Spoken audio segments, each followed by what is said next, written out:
Welcome to Toffee TV. Me and Andy continuing with our transfer specials in areas where Everton needs to strengthen. And we're on to right wingers, right side of the players. We seem to have an accumulation of players who can play off the left-hand side. We've got obviously Alex Iwobi, Bernard and Anthony Gordon. Everyone's favourite list. Play over there. But on the right-hand side, as Marcel Brands pointed out in January at the AGM, there's only really Theo Walcott. I know we tried Iwobi out there.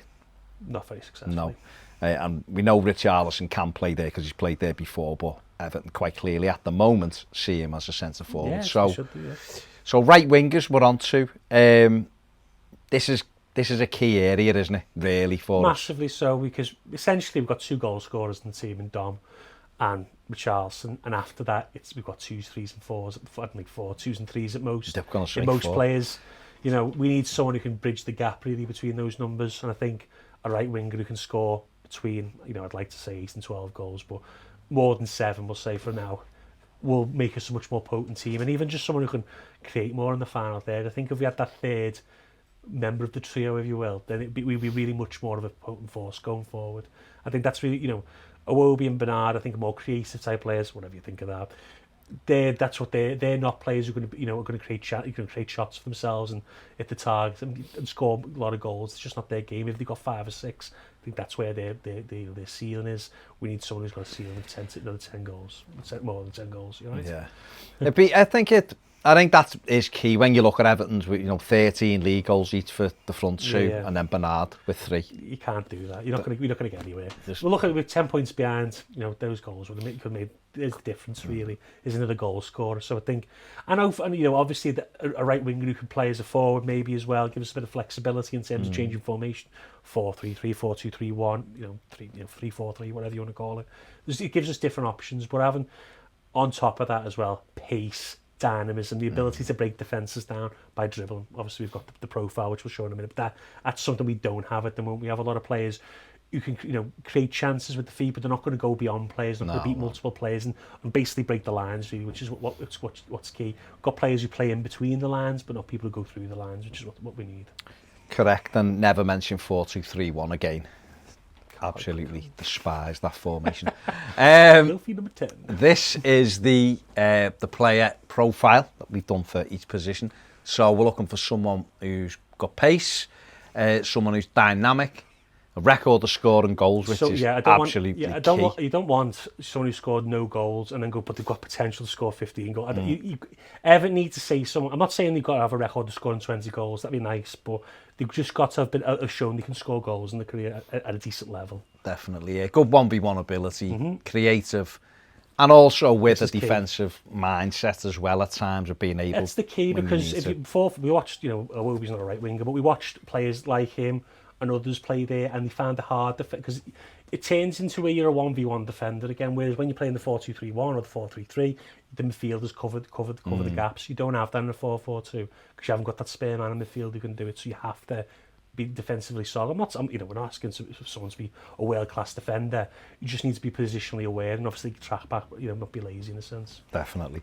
Let's get into it then. First one we've got on our list is Hirving. Lozano of Napoli, been linked heavily with Everton when he was at PSV before he moved to Napoli, and then obviously once Carlo had them at Napoli and come here, linked with him again, obviously linked to Marcel Brands. This season he's been in and out of Napoli's side. Him and Gattuso haven't always seen eye to eye. Like a number of players, Gattuso has an issue. Before we go on to his stuff, what do you make of Lozano as a player? I think he's a good player. The issue I always found when it was moving from PSV is whether he could live with the physical side of the game. It is much different. He's gone to Italy, and I thought he's done all right. Italy's a tough league for wingers at times, in terms of, you know, the way they sit deep. There's not a lot of space to play in, but I think if, for example, if Sarr had stayed, I think Lozano would have been great for them because he thrives in space and the ability for people to create space, and that's what Sarri's teams did. Carlo's team sort of did that, not as much, but I think this season with Gattuso's much more, you know, Italian manager in terms of the tactics, so it doesn't really suit him. I think he's, you know, obviously electric pace, works hard off the ball, can score goals. You've seen him score 10 plus for PSV, seen him do well in Europe as well, so he's a good player, and I think you know, you look at the numbers there, you know, they're not, he hasn't played a lot of minutes this season, but they're still, look at the runs, you know, 3.25 progressive runs, someone who can carry the ball long distance, turn defence into attack. We haven't got many players who can do that, probably bar Richarlison really in the team.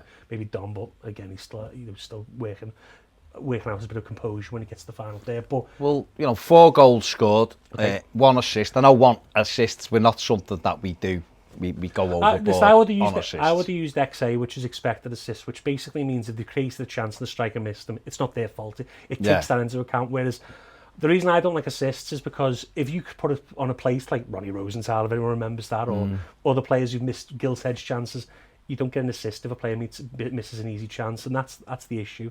The wrong assists are nice because you want people to score goals from passes, but XA, expected assists, reflects that better. I always go back to Kurt Zouma getting an assist at Leicester for Gylfi Sigurdsson. He took it on the halfway line. Yeah, exactly. So, successful dribbles, 3.5 per game. Yeah, that's good, isn't it? Yeah, it's good. Yeah, you want it. I think he's up more than 50%. I think it's not bad. I think again with more space in the Premier League, I think teams tend to push out more by your Burnleys. Obviously, I think he'd probably be a better suited. It's just. The progressive runs you've mentioned, 3.25, and chances created, 1.37. Yeah, you want above 1. That's the key. I think with him, you know, I think he'd do better in a more wide open game, and there's something where he can make his chance. You know, if you look at his numbers for PSV, Holland inflates people's numbers. I think that would have been doubled or trebled in Holland because that's just generally the top teams do.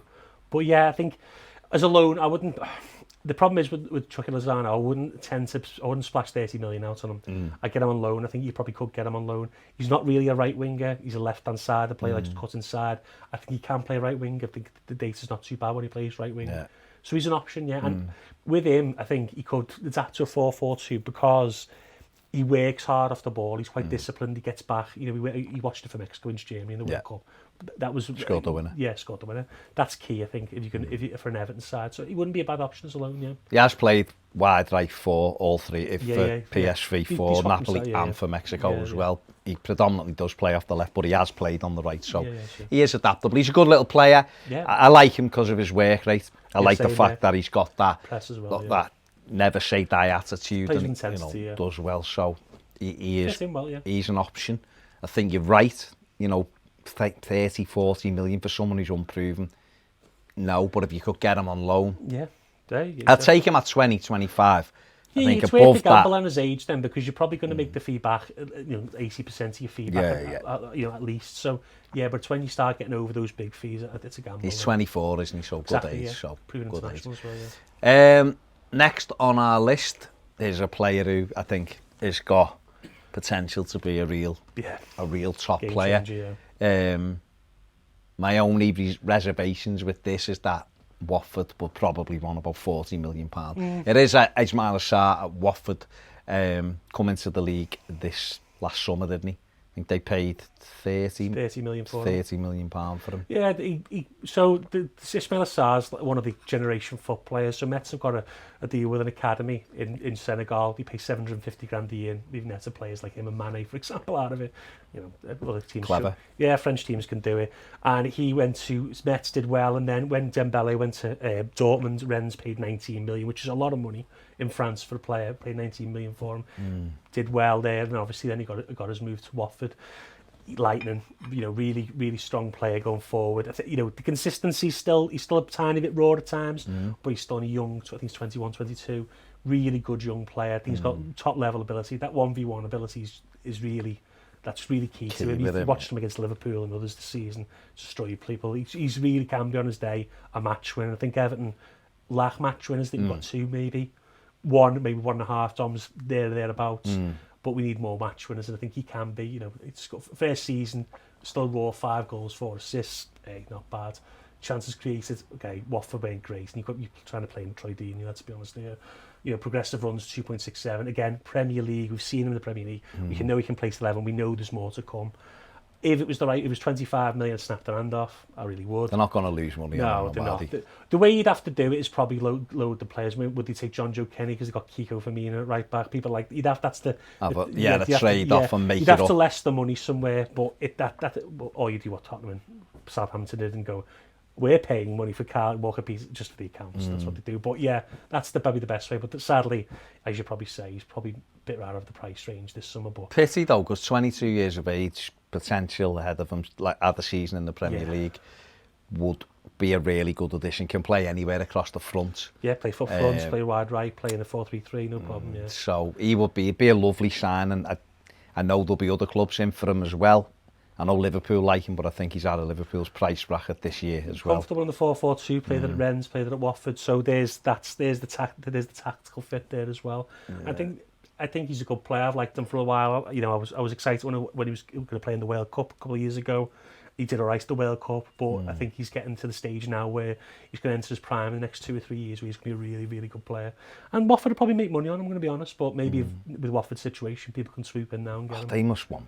They need someone like Gylfi Sigurdsson, I think. Desperate, I think he'd be great for him. Keep Deeney and have Gylfi there. Oh. Gylfi, Balassi and Sandro, what a deal for Sarr. For Sarr? Hey, seen worse. Don't use data, so you never know. He's a good player. He certainly would be one who I think would improve Everton, no doubt about it. Moving on from him to a fella who's been linked very, very heavily with Everton over the last 3 or 4 weeks. Changed his agent to get him, or AD Ward, who's Oxlade-Chamberlain's agent, is now looking after him to get him a move here. Bayer Leverkusen, 22 years of age, Jamaican international. Lightning. Explosive, really explosive. Left-footed, plays off the right. Played both sides, to be fair. He played left wing back last week for them. Yeah, he tends to play on the left-hand side under Peter Bosz, which we talked about it last week, didn't we? Obviously off air. He's played 57 games at right wing, scored 13 goals. That's a decent output. You know, I think that's his best position, because I think he's going to be more explosive coming off the wide areas onto his left foot and shooting. Well, 18-19 season, I think it was. He got 10 goals and he played off the right-hand side. And if you look at his goals, you look at him that season, he was great. Like, you know, I think Peter Bosz changed his position, and I don't think it worked for him entirely. I think he's a cracking player. I think there's some reservations, unfortunately, over his advisor, stepfather, uncle, Craig Butler, who is a bit crackers, but whatever. He wanted his son to get called for the national team. Otherwise, Bailey wouldn't play for them. It's all been sorted out now, however. But no, he's got top level talent, and I think the issue people have is partly that the off the pitch stuff with that, and also that maybe I think that soured people on him. But actually, if he hits his potential, you're talking about a really, as I say, top level player, explosive, skillful, can beat people for fun, can score goals, create chances. And I think Everton don't have a player like that. People say Richarlison, this lad's on another level as a dribbler than Richarlison on his day, better, can beat men more consistently at speed. I think Everton miss a player like that. Now, it's just whether you take that risk. And I think if you get him for the right price, then he could be an absolute steal, yeah. They were talking a couple of years ago about him being worth 87 million. Yeah, he's telling, I think Man United were interested in him at one time, they were. So now they're saying 25 million. It's the type of gamble you might and want to take. that's one that you would look at and think, well... By the way, this is on a down season as well. He hasn't had a very good season this year, but we're looking at his numbers here. He's got 5 goals and 3 assists. The successful dribbles, 2.55. Low this season. For whatever reasons, decision making has not been great. I think going on the way I think is would be better is instead of going up and down on his left foot, cutting inside onto left back's right feet, which they're not comfortable. A lot of left backs going to the right. That's why a lot of them get beat by Robin. Had such a great career. I think he'd be much better and much more effective. So that's one. The aggressive run's still good. I think he'll do even better. And chances created, even in an off season, 1.57. Better than the others. I think he's a gamble worth taking. I'm not. Don't be wrong. It's a gamble. He's played well in Germany, but. Is he more of a gamble than Steve Bergwijn, who playing from PSV? No, I think he's less of a gamble than him. So maybe it might be worth it. Yeah, I mean, again, it's about structure of deals. I mean, whether Leverkusen need a right back who's just played in Germany and was nominated for Rookie of the Year, and you could throw him in. Yeah. I don't know. Number 10, or a 10 who likes to score a wonder goal once every 6 games, takes the credit for it. There you go. But I think with him. I think Leverkusen would probably do a deal. I don't think they want to lose Havertz, really, do they? But I think he could be a really smart sign. I think Carlo Ancelotti's shown that he can work with temperamental personalities as well. And that's the key. You're not bringing him into a dressing room with Marco Silva, who's a bit, we don't really know. Yeah. It's a manager who's managed the biggest personalities in world football. I don't think you have any issues there. So that to me is why you have that a little bit more confidence with Carlo taking a player like this on. Interesting, because he is a very, very good player. Yeah. Potentially could be, like Andy's just said there, a real match winner, and someone that'll give Everton that real counter-attacking ability. Him, Richarlison, Calvert-Lewin running at you, and again another one who could play in a real front three. If you played him high up. He's played left wing back as well, so he knows his role defensively. That he knows the positions required. Peter Bosz is a good coach. We would have taught him that. So yeah. Again, is he the greatest defender? No, but he'd be fine. He's not going to leave the. Again, that's for Carlo to work on anyway. Yeah, definitely. On to the next one. This is a little bit of a personal favourite. Yeah, personal favourite. Yeah, bit of self-indulgence. So same with Leon Diatta. Yeah, so Leon Bailey came to get from Trenčín in Slovenia or Slovakia to Genk and did well. And this lad's came from Norway and he's now at Club Brugge. Again, absolutely lightning, explosive. People, you watch it, you think explosive. He's really smart football as well. Such good technique in terms of passing. I think this lad's going to be a star. I really do. I've spoke to people in Belgium who think he's going to be a massive star as well. And you have to look at the numbers in terms of others. 6 goals scored this season, which he's now 21. It's his best. Yeah. 3 assists. I think that'll come up with playing with better players. Successful dribbles 4.23. You're talking about somebody. He plays right wing back, by the way. So he's beating people for fun. Progressive runs 3.64 again. Just up and down. I say he plays right wing back at times. And chances created 1.36. Oh, they're very good numbers. Now it's not in Italy. It's not in Germany. So the numbers aren't. You've got to take them with a pinch of salt in a sense. But I really like him. I think he's going to be. And the reason I like him for Everton is not just because he's this exciting name from Belgium. People, that's the hipster view of it in a sense. He's smart defensively as well. He knows position. He tracks back.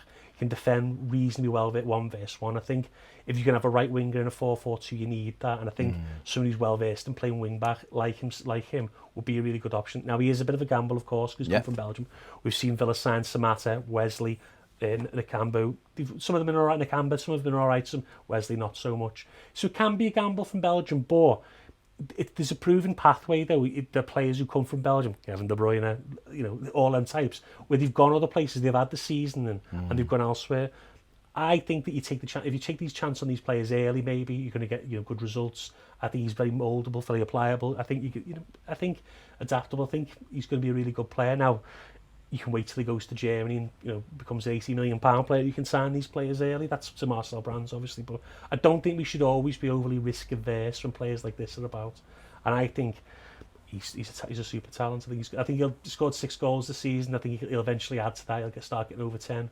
I think he's a really good player. He does look like a really. I've seen him against Real Madrid in the Bernabeu. He was good, and obviously bits we've seen and looked at the stuff, and you see him. He can do a lot of things. He isn't just good at one thing. I think he's international. He's very good international level. The key about him, and this is another thing with Everton, is when you're playing teams like a Burnley or teams that sit back. Because Everton against certain teams are fine because it's a bit more open. We struggled against teams that sat back last season. Someone who can penetrate the box with the ball at the feet. This is what we're missing. That ability to stretch players, to cause break the lines, cause defences to collapse because you'd be 2 men and then taking them out the game. We haven't got that. And that's really key when we get this right wing. And this can do it. He would be a smart signing because you're getting a player. It is a gamble. But for everyone that you want a certainty, you also need something that might. If you're going to take gambles, though, you don't. I think the key sometimes is don't take them in your spine. Your centre backs, don't take the gambles there. Maybe take your gambles wide, where they're not going to hurt you as much, and they've got time. Don't be wrong, Everton have got to improve this season, but then it's after as you go forward, is this player going to get better and better and go to? I know he's playing the Champions League already, but a Champions League level Premier League player, I think he's that eventually. He's also, when you're talking about gambles, and this is something I've used with the likes of Sangari, is that if you're taking a gamble, make sure they've got an attribute that helps them. Yes, exactly. Right, so Sangari's a 6'4", 6'5" centre midfielder. He can get up, but he's mobile. He can put tackles in. Okay, technically. Sangari's agent. Me. So he's got aspects that would help him cope. This kid's lightning. So, all right, there might be other bits of his game that he needs to work on and all that, yeah. but he can cope because he's quick. So he's got that attribute. He's got the base level of talent, yeah. Whereas someone like Bernard, who I think's a lovely footballer technically, if he had his pace, then it takes his size out the game if he's really quick. Well, look at Messi. Messi's lightning, isn't he, over 5 yards, and that's the difference. Look at like Sterling. Yeah, exactly. Raheem Sterling is an incredible dribbler, but he's good at what he does. He's got better and better because he's quick. It allows him. Coaching's helped him. And the coaching's helped him and all that, and he developed. If you're taking people like Sandro Ramirez, who we took, isn't quick. He's not slow, but he's not someone... No, and that's the issue with Spanish players. You get good, and this is what I've always said, they either have to be really fast, or David Silva's a bit of an outlier, or really big. Yeah. There's no really... Them in between, like Sandro, they don't tend to work in the Premier League. If Sandro had his pace, then he'd be back at Everton, and you'd be using him because one ball, he'd be in. Exactly. So that's what I'm saying about the gambles. If the gambles are fine, as long as they've got attributes that can cope with Premier League football. He's quick. He can cope with Premier League football because the pace will help him. Yeah. Everything else you can almost learn how to get through games if you've got that pace. Yeah. People look at Alan St-Maximin. Alan St-Maximin and Adama Traore's got much better, but Alan St-Maximin, head down, likes to dribble past people, end product isn't always there. This lad, I think, is a bit more clever than Alan St-Maximin already, makes better decisions. Maybe not as a devastating a dribbler, but again, we've seen those types come to the Premier League who are really fast and dribble, do well. So, and Everton need a player like that, so maybe a gamble worth taking. Yeah, definitely. And on to our final one, who is, again, he's a favourite of mine. I like it. I really like it. I do as well, yeah. I think he's excellent. Left-footed player, plays off the right.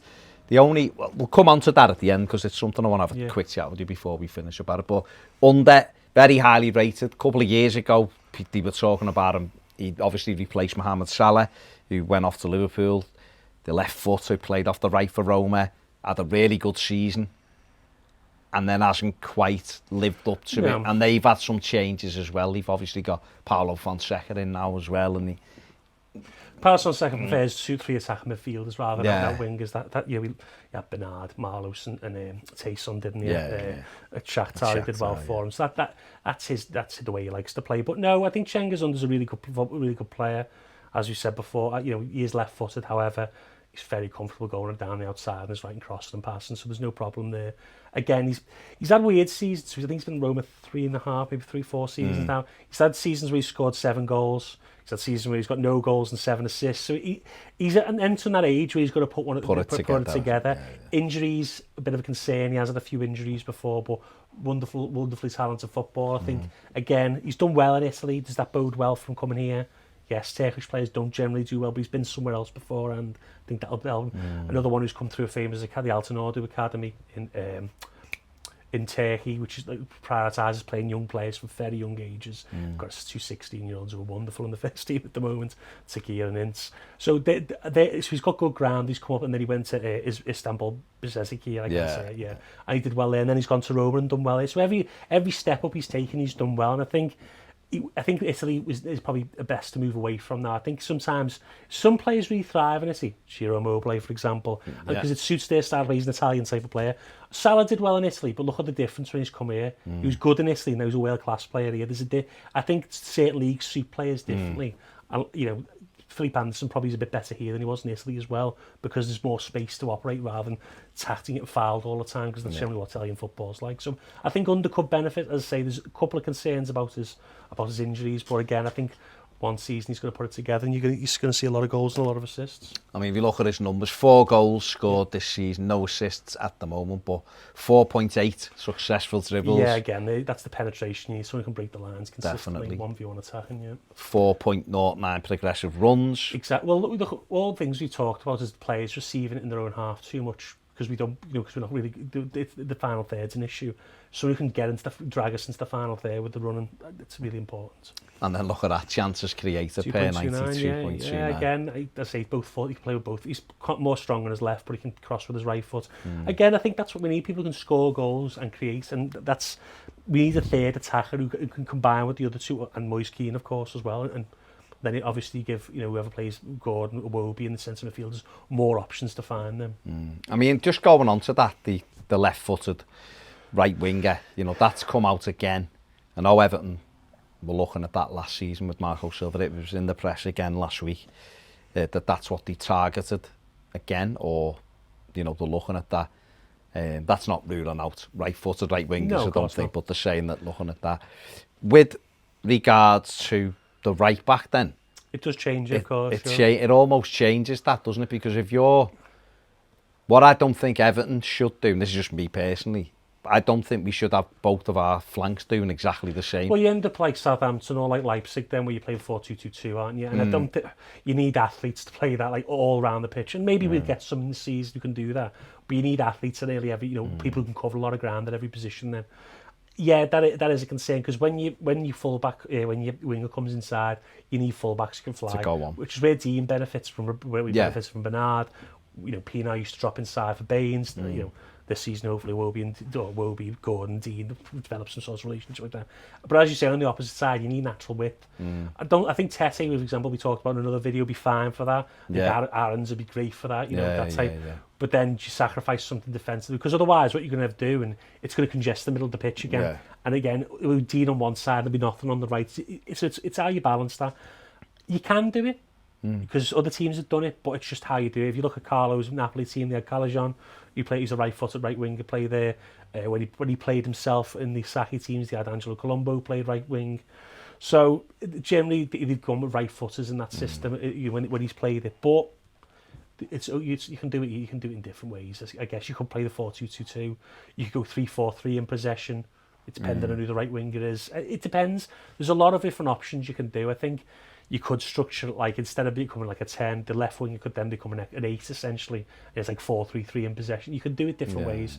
But I think it is an important thing with the right back, as you say, to consider the implications of, maybe if you sign a more defensive right back, then you're just going to be leaving a big gap that you could exploit. If you sign an attacking right back, maybe you're exposed just because you're having someone come inside and someone go forward so much.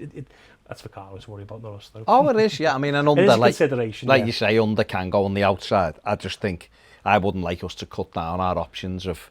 No, and you've seen it with Arsenal this season. With Emery, the way you use Pepe. Pepe used to play as basically inside inside right, when he covered the half space. But Arsenal, which is why he probably hasn't done as well, playing more near the touchline, and it doesn't really suit his game. So if you're asking people who are comfortable coming inside the left foot to play wider, it negates some of what they're good at in scoring goals. So you've got to be careful how you do it. But yeah, again, I think they'll be wise. I think they're looking at all different types. I don't want us to try and wedge people in though. Like, I know we've looked at players here who play comfortably on the right hand side. I haven't been linked with Everton Suarez, for example. He is much better on the left hand side. He would be able to play on the right, and I've seen him play on the right. But for players like that, really do suit cutting inside the right foot and open the body up and be able to score. I was talking, same with Iwobi.